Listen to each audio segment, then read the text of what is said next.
Ele pega fogo e está caindo, está despencando.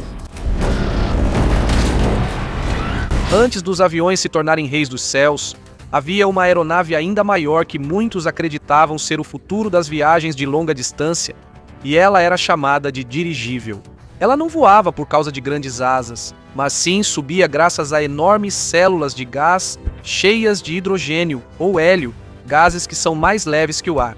Quando há gás de sustentação suficiente, ele consegue levantar a estrutura de metal, motores, combustível, tripulação, passageiros e carga com facilidade. Ela também tem hélices e superfícies de controle, por isso não é simplesmente levada pelo vento como um balão comum.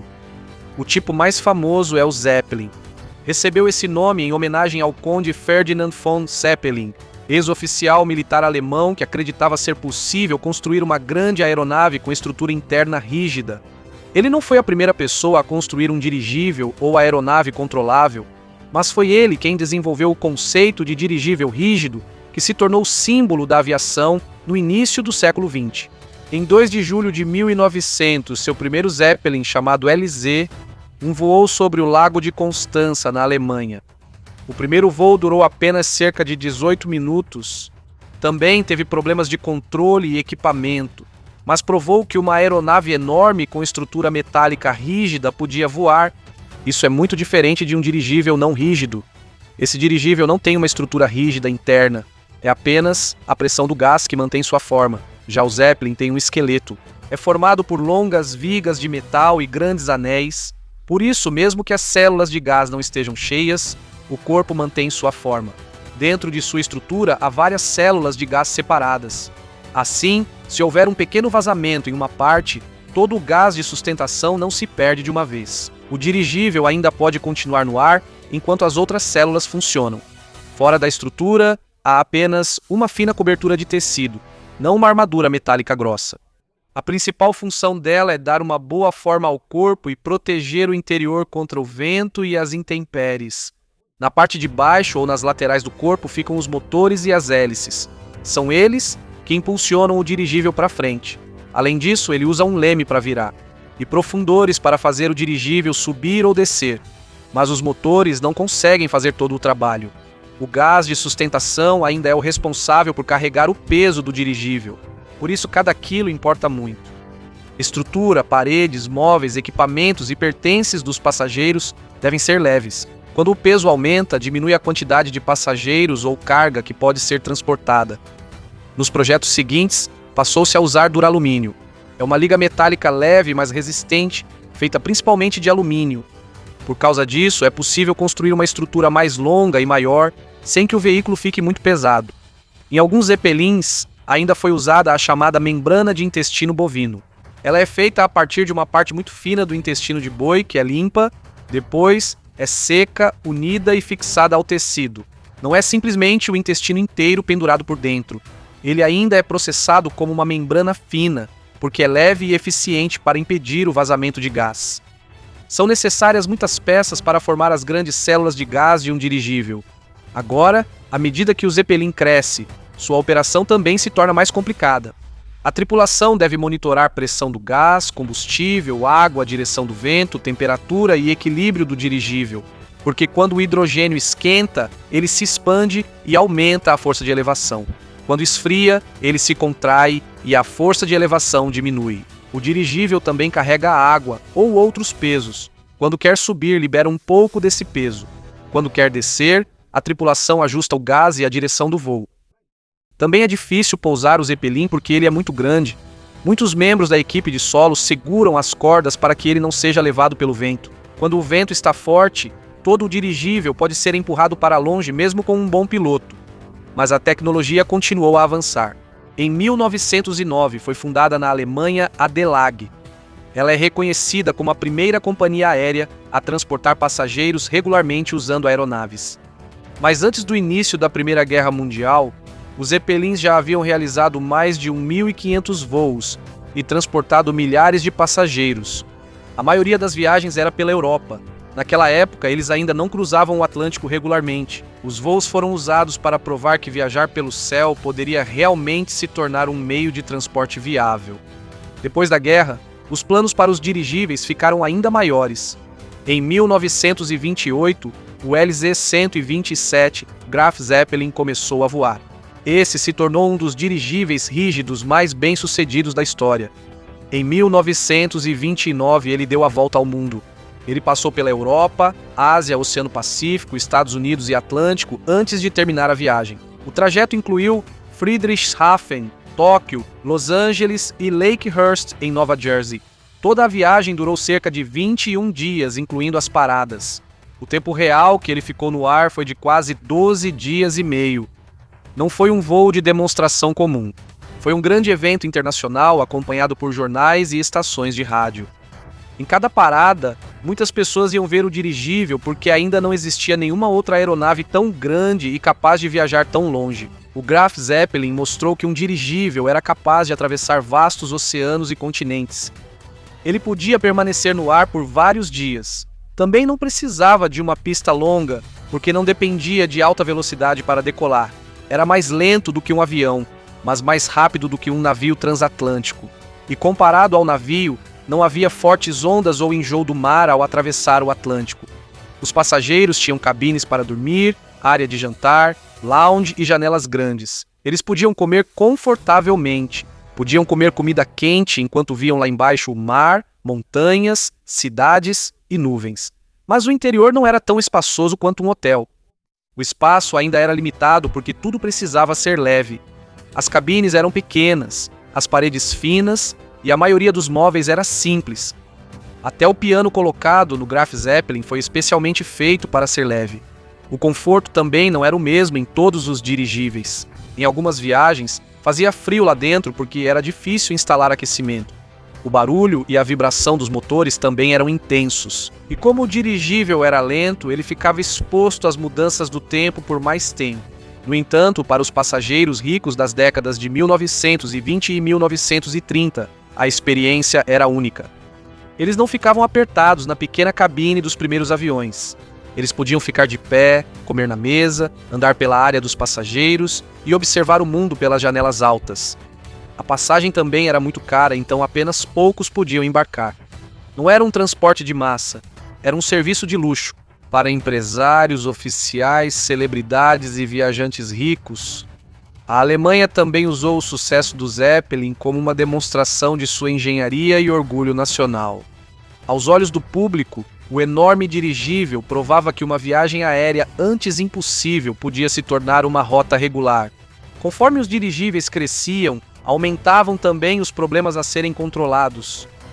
Seus corpos eram imensos. O vento tinha grande influência sobre sua direção. Eles eram lentos para desviar de mau tempo. E dentro de sua cobertura fina havia milhões de pés cúbicos de gás de sustentação. Na Alemanha, o hidrogênio era normalmente usado porque era abundante, barato e proporcionava mais sustentação do que o hélio. Mas o hidrogênio é extremamente inflamável. Ele não pega fogo automaticamente enquanto está dentro da célula de gás. Primeiro, precisa se misturar com oxigênio e ter uma fonte de ignição, mas se houver um vazamento, fogo ou faísca elétrica, o incêndio pode se espalhar muito rapidamente. Por isso, as regras de segurança são rígidas, com controle do uso de fogo e equipamentos de cozinha especiais. E é preciso monitorar o sistema elétrico, os motores e possíveis vazamentos de gás. Apesar disso, a confiança do público no Zeppelin continuou crescendo. Muitos acreditavam que esse seria o principal meio de transporte para viagens de longa distância. Ele tinha alcance suficiente para atravessar oceanos e espaço para passageiros. E ele não precisava das grandes pistas de pouso exigidas por aviões mais pesados. Enquanto aprimoravam a cabine e expandiam rotas, as aeronaves de asa fixa também evoluíam rapidamente, com motores cada vez mais potentes. Aumentavam os aeroportos seguros e as viagens ficavam mais rápidas a cada ano. Na época, não estava claro qual das duas tecnologias prevaleceria. O avião era menor, mais rápido e mais fácil de produzir em grande quantidade. Já o dirigível era mais espaçoso, conseguia permanecer no ar por mais tempo e tinha um potencial enorme para viagens de longa distância. Durante alguns anos, parecia haver espaço para os dois. Mas o maior desafio do Zeppelin não era o conforto ou a velocidade. Era quanto tempo ele poderia ser mantido seguro no ar. Uma aeronave enorme que dependia de gás inflamável e de uma estrutura muito fina. Nos dirigíveis, As cabines eram pequenas e simples. Tinha beliche, uma pequena pia, prateleira e uma parede de tecido fina. Como as divisórias dos quartos eram finas, era fácil ouvir a voz e os movimentos do passageiro ao lado. Quase todos os itens foram feitos para serem leves. Alumínio foi usado em muitas camas, cadeiras, portas e móveis, porque cada peso extra afetava a capacidade de carga do dirigível. A sala de jantar e o lounge eram mais espaçosos. Havia janelas longas nas laterais onde os passageiros podiam observar o mar, as cidades e as terras por onde passavam. Era estritamente proibido qualquer chama aberta. O Hindenburg usava hidrogênio como gás de sustentação. Fósforos e isqueiros dos passageiros eram recolhidos antes do embarque, mas havia uma sala de fumantes a bordo. Ela ficava isolada do restante da aeronave e tinha eclusa de ar com 2 portas. A sala tinha pressão de ar elevada para evitar a entrada de hidrogênio. Apenas um isqueiro elétrico podia ser usado e ele ficava fixo dentro da sala. Apesar disso, enquanto o dirigível alemão era usado para viagens de luxo, os militares usavam o dirigível para patrulha e reconhecimento. O dirigível consegue permanecer no ar por muito tempo. Por isso, ele pode procurar navios, submarinos e movimentos inimigos no vasto mar. Mas ele não é invisível. O dirigível é grande e lento, sendo fácil de ver no céu. Nos Estados Unidos, a Marinha fez um dirigível que transportava pequenos aviões. Eles foram chamados de USS Akron e USS Macon. Dentro do dirigível havia aviões Sparrowhawk.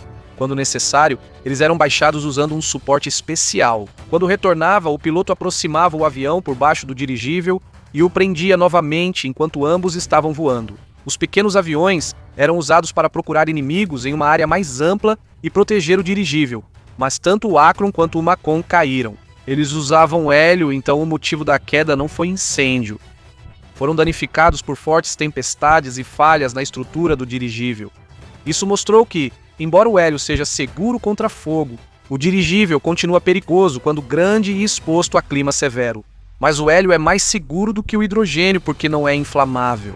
Mas, nas décadas de 1920 e de 1930 apenas, os Estados Unidos tinham um grande suprimento industrial disso. O governo americano considerou o hélio um recurso militar estratégico e restringiu fortemente sua exportação. Como a Alemanha não conseguiu obter hélio suficiente, usaram hidrogênio em seu Zeppelin. Era mais barato, tinha mais sustentação, mas pegava fogo facilmente se vazasse, se misturasse com oxigênio e houvesse faísca ou fogo. Em 5 de outubro de 1930, o dirigível britânico RR-101 caiu no norte da França. O design dele tinha problemas, faltou teste e o tempo estava ruim quando partiu para a Índia. Enquanto voava sob forte chuva e vento, ele desceu e bateu em uma colina perto de Beauvais. Após o impacto, o hidrogênio pegou fogo. Dos 54 a bordo, 48 morreram. Por causa disso, a Grã-Bretanha encerrou seu programa de grandes dirigíveis rígidos, mas a Alemanha continuou.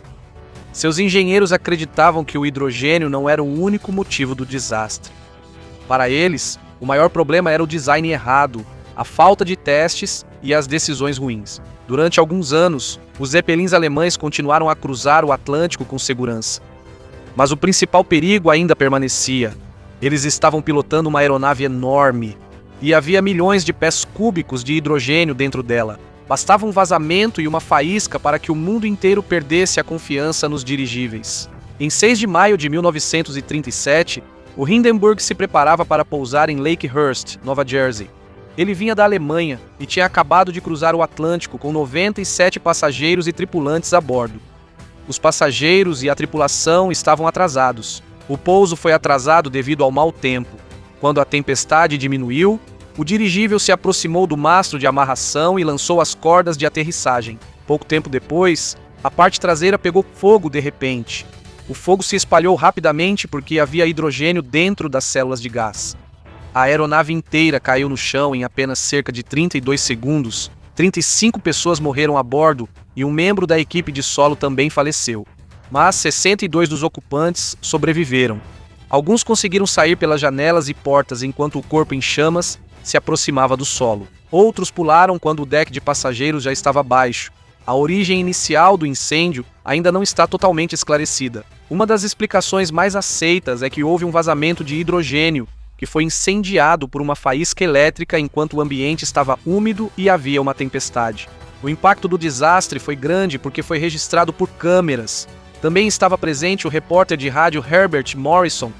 Ele estava gravando uma reportagem sobre a chegada do Hindenburg quando viu o incêndio começar. Sua voz não foi transmitida ao vivo.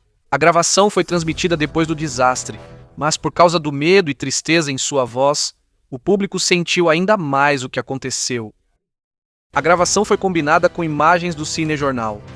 Em cinemas e estações de rádio, milhões de pessoas viram e ouviram como o antigo símbolo da viagem aérea de luxo foi consumido pelo fogo. Aqui, a confiança dos passageiros nos dirigíveis de hidrogênio sumiu. A Alemanha suspendeu o serviço regular de passageiros dos poucos restantes. O novo Graf Zeppelin II também não chegou a ser usado como dirigível comercial. Mas não foi só o Hindenburg o motivo pelo qual os grandes dirigíveis desapareceram. Mesmo antes do desastre, a operação deles já era muito cara. Eles precisavam de um hangar enorme, mastro de amarração, muita equipe de solo e um espaço amplo para pousar. Também era difícil usá-los quando o vento estava forte. Devido ao grande porte, eram facilmente deslocados por tempestades e ventos cruzados, além de transportarem poucas pessoas em relação ao tamanho e custo da aeronave. Enquanto isso, o avião continuava ficando mais rápido e maior. Mas era mais rápido de construir, mais fácil de pousar e não precisava de centenas de pessoas só para segurar no solo. Mas também havia muitos aviões que podiam ser usados em diferentes rotas. Se um quebrasse, o serviço inteiro não parava. Não há evidências sólidas de que um grupo secreto de companhias aéreas tenha deliberadamente derrubado a indústria dos dirigíveis. A razão é mais simples: o avião era mais prático. Na Segunda Guerra Mundial, os governos investiram muito dinheiro na fabricação de motores, aviões de transporte, bombardeiros, caças, aeroportos e pistas de pouso. Os militares precisavam de velocidade e de evitar o inimigo, algo que os grandes e lentos dirigíveis rígidos não ofereciam. Depois da guerra, os aviões já estavam prontos para rotas de passageiros de longa distância. As viagens eram mais rápidas. Eles podiam transportar muito mais passageiros. E já havia aeroportos em muitas partes do mundo. Os dirigíveis não conseguiam mais competir com esse sistema. Os dirigíveis menores ainda são usados para publicidade, vigilância, patrulha e missões especiais. Também existem projetos modernos para transporte de carga e voos de longa duração. Mas a era dos grandes zeppelins de passageiros nunca mais voltou. Eles não desapareceram porque eram inúteis. Foram derrotados por uma combinação de altos custos, viagens lentas e mau tempo, desastres sucessivos e o rápido desenvolvimento dos aviões. O Hindenburg é a imagem mais marcante da queda deles. Mas o verdadeiro fim dos dirigíveis veio quando surgiu uma forma de voar mais rápida, mais barata e mais fácil de usar. Em março de 1940, o governo alemão ordenou o desmonte dos dois últimos grandes zeppelins, o LZ-127 Graf Zeppelin e o LZ-130 Graf Zeppelin II. Eles não voavam mais como dirigíveis de passageiros. Eles ficaram parados nos grandes hangares em Frankfurt enquanto a Segunda Guerra Mundial se expandia. Suas estruturas de duralumínio foram cortadas, os motores removidos e outras partes desmontadas. Os metais valiosos foram reutilizados para a produção de guerra. Também foram destruídos os hangares que antes abrigavam os maiores dirigíveis da Alemanha. Não foram veículos pequenos que se perderam. O Graf Zeppelin foi um dos dirigíveis mais bem-sucedidos da história. Ele viajou por vários continentes, cruzou o Atlântico várias vezes e realizou um voo de pesquisa no Ártico. Mas quando a guerra começou, não havia mais motivo suficiente para mantê-lo. O dirigível era grande demais para ser escondido do inimigo. Precisava de um enorme hangar, uma grande equipe e operações cuidadosas antes de decolar ou pousar. Ele também não conseguia acompanhar a velocidade dos aviões militares. Quando era visto no céu, era fácil persegui-lo e atirar nele. O LZ-130 Graf Zeppelin II deveria ter sido o próximo grande dirigível de passageiros da Alemanha. Mas ele não chegou a iniciar um serviço comercial regular. Ele foi usado em voos de teste, demonstrações públicas e algumas missões antes de encerrar operações em 1939. Quando começou o desmonte, a era dos dirigíveis rígidos de passageiros já havia terminado. Todo o sistema necessário para sustentá-los também desapareceu. Não havia mais uma grande frota, não havia mais rotas regulares, nem várias estações com equipes de solo treinadas. E não havia mais nenhuma empresa disposta a gastar tanto em uma aeronave. que já tinha sido superada pelo avião em velocidade e custo. Mas o dirigível não desapareceu completamente. Os menores dirigíveis não rígidos continuaram a ser usados em publicidade, cobertura televisiva, patrulha costeira, vigilância e observação científica.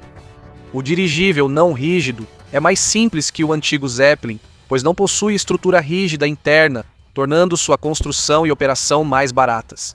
Ele não consegue transportar muitos passageiros ou carga, mas ele consegue ficar parado em um lugar por muito tempo, voar devagar e oferecer uma visão clara do alto. Empresas modernas estão reavaliando essa capacidade, mas não buscam mais substituir aviões de passageiros por dirigíveis. Nenhum dirigível consegue competir com a viagem rápida dos aviões modernos entre cidades distantes. Em vez disso, eles procuram trabalhos que são difíceis de serem feitos por outros veículos. Um dos novos projetos é o Pathfinder 1 da LTA Research nos Estados Unidos. É um dirigível rígido moderno que utiliza hélio, motores elétricos, sistemas controlados por computador e materiais leves. Não é uma simples cópia do antigo Zeppelin. Ele possui propulsores elétricos em várias partes do corpo. As hélices conseguem mudar a direção do seu empuxo para ajudar a virar, subir, descer e manter a posição. Ele também usa sensores e um computador para monitorar o equilíbrio, o vento, a direção e o movimento de toda a aeronave. Em outubro de 2024, o Pathfinder 1 realizou seu primeiro voo ao ar livre sem amarras no Moffett Federal Airfield, na Califórnia. Depois disso, continuaram os testes para que ele pudesse voar mais longe por mais tempo e em diferentes condições. Até o momento é só uma prova de conceito e ainda não é um veículo regular de carga ou passageiros. O objetivo da LTA Research é usar a tecnologia para transporte e missões humanitárias. Quando há um forte terremoto, tufão ou enchente, muitas vezes as estradas, pontes, pistas de pouso e portos são danificados. É aí que o dirigível pode ser útil. Ele não precisa de uma longa pista para permanecer no ar. Ele pode transportar equipamentos de comunicação, suprimentos médicos, comida, água e equipes de emergência para áreas de difícil acesso. Mas primeiro, ele precisa provar que é seguro em operações reais. Não basta que ele consiga voar em boas condições climáticas. Ele precisa ser capaz de suportar mudanças de vento, chuva, missões longas e uso repetido sem apresentar problemas graves. Na França, a Flying Whales está desenvolvendo um dirigível de carga ainda maior. Ele é chamado de LCA-60T. O principal objetivo dele é transportar cargas de até 60 toneladas. Ele não precisa pousar completamente para carregar ou descarregar a carga. Ele pode ficar no ar enquanto abaixa o cabo e os dispositivos de elevação. O trabalho dele será como o de um guindaste voador. Ele pode pegar as longas pás de turbinas eólicas de uma fábrica e levá-las até a montanha. Ele também pode transportar materiais de construção, hospital móvel, grande gerador, madeira ou equipamentos pesados para lugares onde não há estradas adequadas. Isso é importante porque algumas cargas não podem ser levadas de helicóptero e são difíceis de transportar por caminhão. Existem pás de turbinas eólicas que são tão longas que é necessário alargar a estrada, remover postes, fechar o trânsito e até cortar árvores antes que possam ser entregues. Quando o LCA-60T estiver funcionando, ele poderá superar esses obstáculos voando diretamente até o destino. Em outubro de 2025, a Flying Whales relatou que já havia testado o sistema de propulsão elétrica distribuída para o dirigível. O plano da empresa é começar a montagem da primeira unidade em 2027, seguida por testes de voo e certificação, com o objetivo de iniciar a operação comercial em 2029. O projeto tem grande potencial, mas ainda precisa provar muita coisa. Quando o dirigível descarrega uma carga de 60 toneladas, seu peso diminui repentinamente. Se não houver um controle rápido, ele pode subir demais. Por isso, os propulsores, o sistema de lastro, os cabos e o controle por computador precisam funcionar juntos para manter o dirigível estável. Também é difícil de operar quando o vento muda constantemente. O lado do dirigível é enorme. Quando um vento lateral forte o atinge, todo o corpo dele funciona como uma grande vela. Os motores precisam ser capazes de evitar que ele incline ou se desvie enquanto carrega uma carga pesada pendurada embaixo. Há outro projeto moderno no Reino Unido chamado Highlander 10. É uma aeronave híbrida porque não é apenas o hélio que fornece sustentação. O formato do corpo e os motores também ajudam enquanto ele voa. Ele foi projetado para viagens regionais de passageiros, carga, turismo, vigilância e missões militares. De acordo com o desenvolvedor, ele pode transportar mais de 100 passageiros ou cerca de 10 toneladas de carga. Ele também pode permanecer no ar por vários dias para missões de vigilância e comunicação. O processo formal de certificação já começou na Autoridade de Aviação Civil do Reino Unido, mas ainda precisa passar por testes extensivos antes de poder transportar passageiros regularmente. Esse tipo de aeronave não serve apenas para cargas. Ela também pode ser usada para patrulhar o mar e fornecer ajuda. Ela pode procurar embarcações de pesca ilegal, vazamentos de óleo, navios desaparecidos ou pessoas que precisam de resgate. Ela também pode servir como uma estação de comunicação temporária no ar. Quando a torre de celular é danificada após um desastre, a aeronave pode levar uma antena e permanecer em um local por mais tempo do que um helicóptero comum. Também é muito útil para pesquisas científicas. Como o voo é lento e a autonomia é alta, o dirigível pode ser usado no estudo de florestas, vida selvagem, geleiras, atmosfera e mudanças climáticas. Mas também faz menos barulho do que um helicóptero. Por isso os animais lá embaixo não se assustam ou fogem imediatamente. Mas isso não significa que todas as missões sejam automaticamente mais baratas. O hélio é caro. Também é necessário um grande espaço para montagem, manutenção e armazenamento. Não se pode deixar o enorme dirigível do lado de fora durante uma forte tempestade. É preciso colocá-lo em local seguro ou movê-lo antes que o tempo piore. A certificação também é cara. Cada estrutura, sistema de controle, componente elétrico, procedimento de emergência e condição de voo precisa ser inspecionado. Quando ele for transportar passageiros, precisará seguir os rigorosos padrões de segurança usados em outras aeronaves comerciais. Esse processo não pode ser apressado. Um acidente grave pode destruir novamente a confiança do público. Também há um problema com a velocidade. Para entregar medicamentos, equipes de resgate ou suprimentos militares com rapidez, o avião ou o helicóptero ainda são mais velozes. Quando há um porto e o mar está calmo, o navio pode transportar muito mais carga a um custo menor. Quando há uma rodovia, ainda é mais simples usar um caminhão. Por isso, o dirigível ainda não vai substituir todos os tipos de transporte. Isso só será importante quando o destino não tiver pista de pouso, não tiver estrada, for de difícil acesso ou exigir uma longa permanência no ar. É aí que ele pode provar seu verdadeiro valor. O futuro do dirigível não depende da nostalgia. Não basta ser bonito de se ver ou impressionante de observar no céu. Ele precisa ser capaz de transportar carga a um custo total mais baixo. Ele precisa ser capaz de voar com segurança, mesmo quando o tempo muda. Precisa operar repetidamente, sem sempre depender de uma enorme equipe de solo. E ele precisa conseguir clientes suficientes para recuperar os bilhões investidos no desenvolvimento. Quando isso acontecer, o mundo poderá ver novamente grandes dirigíveis sobrevoando florestas, montanhas, mares e áreas devastadas por desastres. Mas o trabalho deles será muito diferente. Eles não serão mais hotéis flutuantes para poucos ricos. Também não serão apenas símbolos do poder de uma nação. Eles serão usados para cargas pesadas, resgate, pesquisa, vigilância e para alcançar comunidades que há muito tempo são de difícil acesso. Lugar. É lá que veremos se a tecnologia que o mundo uma vez deixou para trás realmente terá uma segunda vida. Não porque vamos voltar ao passado, mas sim porque existem problemas hoje que não podem ser resolvidos apenas com velocidade. Existem lugares que não precisam de aviões mais rápidos. O que eles precisam são veículos capazes de chegar mesmo sem aeroporto, sem estrada e quase sem outra maneira de entregar o que precisam. Quando a nova geração de dirigíveis provar que pode fazer isso de forma segura e eficiente, eles não serão mais apenas lembranças do Hindenburg e do Graf Zeppelin. Será um novo tipo de transporte. Mais lento que um jato, mas capaz de chegar a lugares que aeronaves comuns não conseguem alcançar. Talvez por isso o dirigível nunca tenha desaparecido. Ele não espera ser substituído pelo avião. Ele está apenas esperando encontrar o trabalho que realmente lhe cabe.